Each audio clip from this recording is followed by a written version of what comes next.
What's up, my people? I hear you've been waiting patiently for me. Very, very patiently. I didn't know I was that sought after. But here I am. It's so terrible to be filming on a day you have a bad hair day, but what can I do? Me voici, as you can see, in my own natural state with my head scarf. You know, you men always complaining about how women in the club deceive you. Here's au naturel. Do what you want to do with it. Don't come and be criticizing women for deceiving you. But anyway, I digress. I asked you guys to send me some questions. By the way, I'm standing up. I've tried to shoot this video sitting down, but I don't know, the vibe isn't just working for me. So I think I'm meant to shoot it standing up. And I'm literally holding the phone.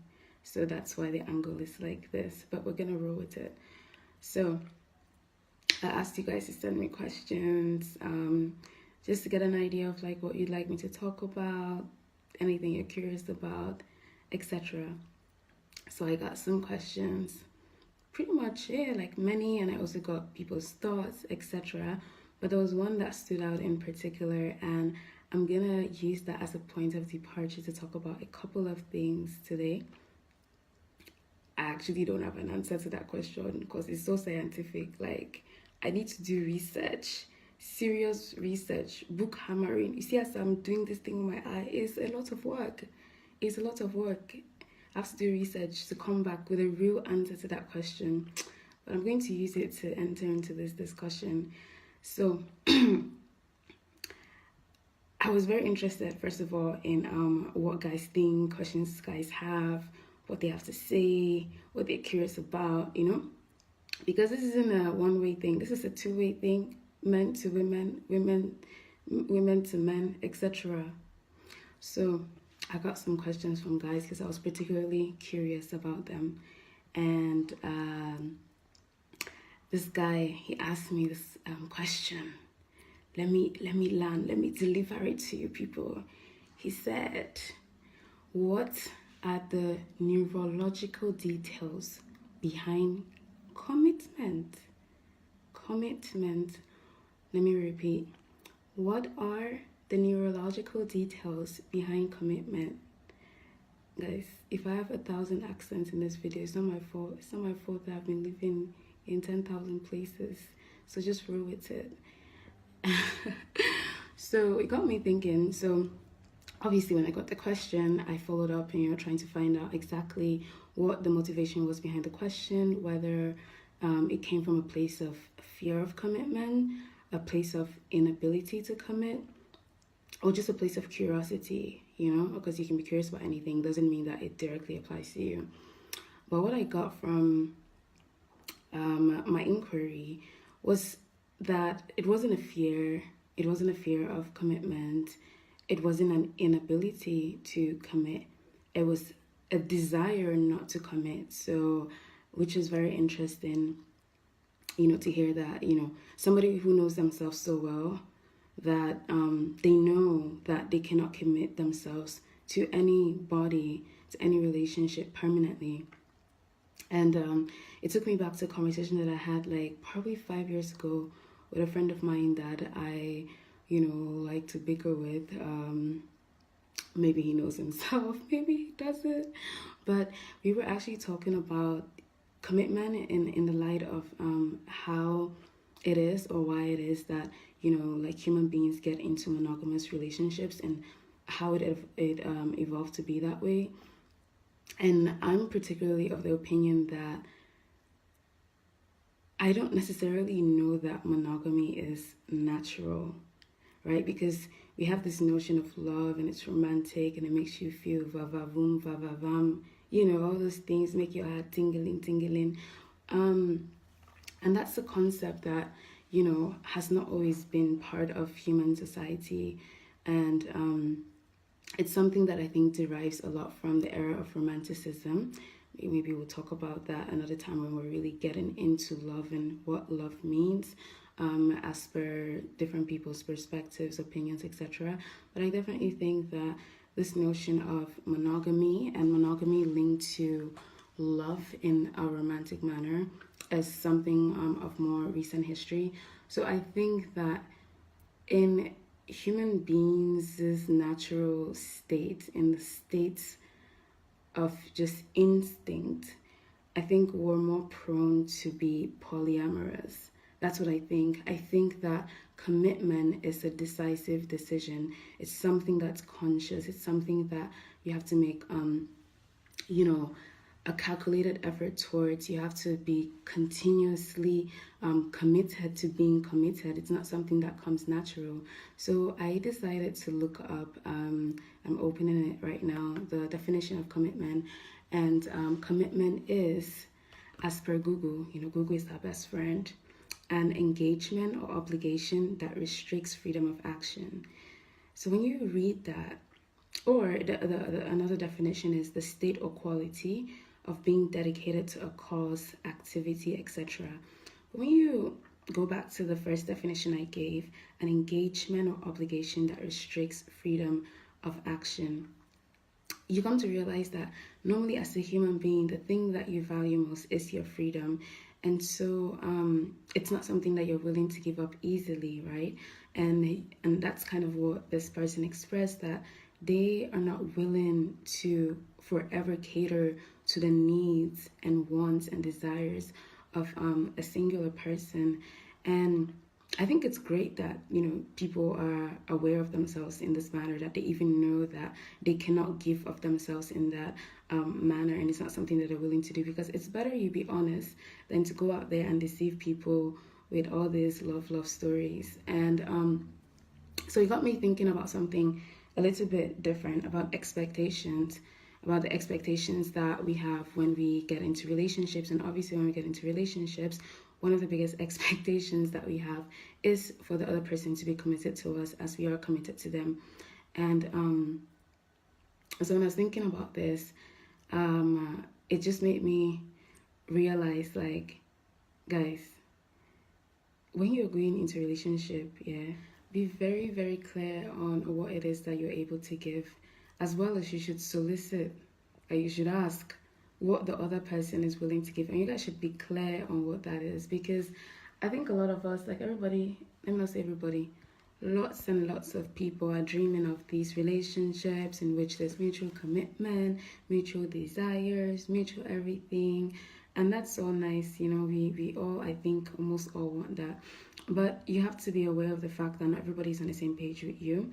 And that's why I've been telling people recently, like, don't go to a relationship for the person to complete you, because nobody's going to complete you in a relationship. Like, seriously, please, like, make sure you as a person, you're already complete, like you're already full, so that when you meet that person, and if you guys have mutual expectations, mutual desires, like, that person will just be pouring into your cup so that it should runneth over, not that it should fill up.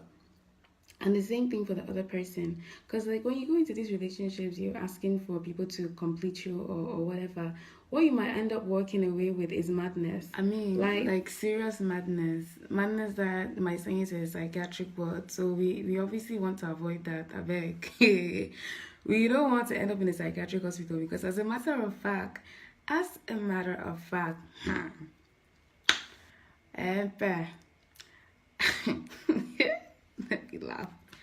let me laugh.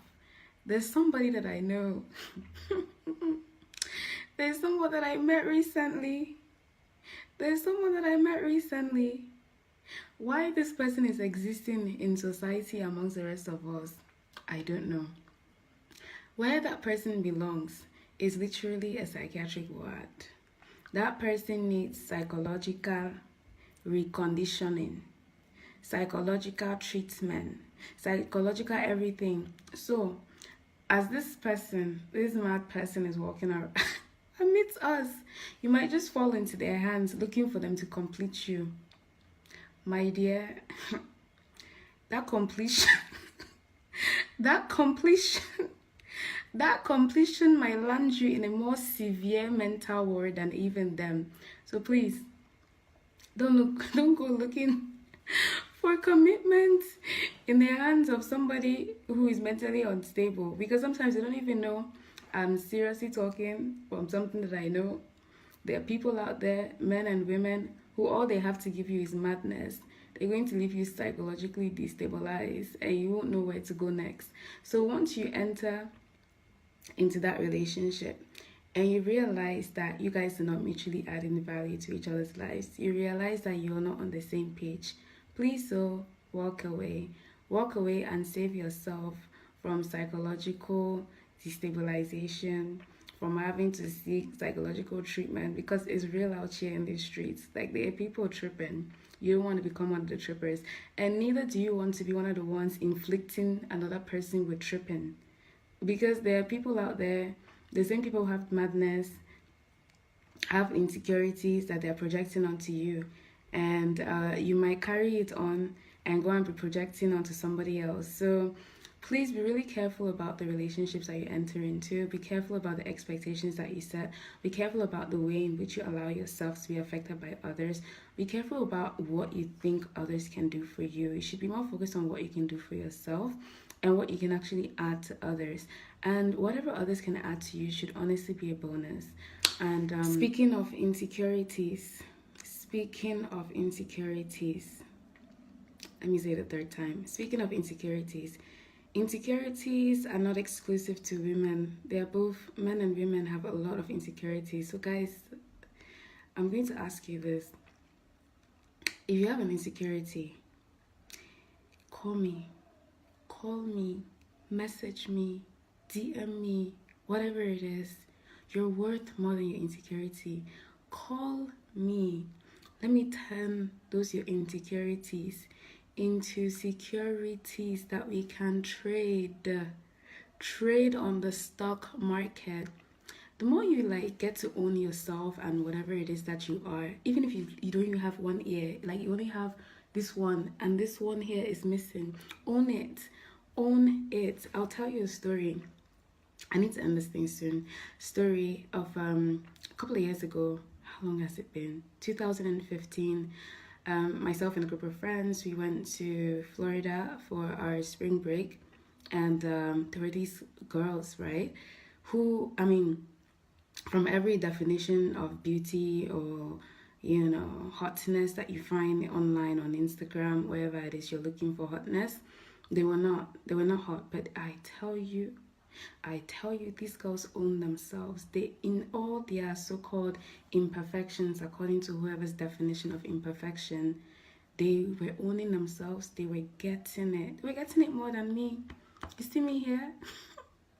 I mean, I got some. He's still in my phone though. He's still in my phone. I tell you, he's still in my phone. But ain't nothing happening with that anymore. Ain't nothing happening with that. But listen, your insecurities are a consequence of things that have been projected onto you, notions of beauty, notions of whatever it is that you're picking up out there.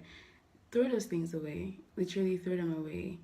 You think your lips are too big, own it. You think your nose is too big, own it. You think your nose is too small, own it. You think your ear is floppy, own it. Like, there's somebody who's gonna like that floppy ear. So go out there confidently and have some criteria. Search for something specific to your needs, and also something that's gonna match the other person's needs. Like you need to live in a world that's mutual.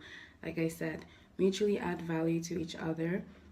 And back to the question of commitment, I am going to do my research. I'm going to do my research and come back with a more scientific response to that question. But what I would say is that it made me aware of the fact that not everybody is willing to commit in the normative sense of commitment that we have come to accept in terms of relationships. And it's something to be aware of. So when you do go out there, be vocal about that question. Actually ask the person that you're interested in or that you're seeking to be in a relationship with what their understanding of commitment is, what they're willing to give, and you should also express what you're willing to give. And beyond that, enter into the whole realm of dissecting your needs, your wants, your desires, all of that shebang. And with that, next time, guys, and please, before I come back, don't end up in a psychiatric ward. Don't project your insecurities onto others. Don't even have insecurities. Call me. Let me turn those insecurities into securities to trade on the stock market so we can make shmoney. Last thing, last but not least, if you haven't yet followed the Project EXO, I'm gonna drop the details below. Follow us on Instagram, Facebook, YouTube, even Twitter, everywhere.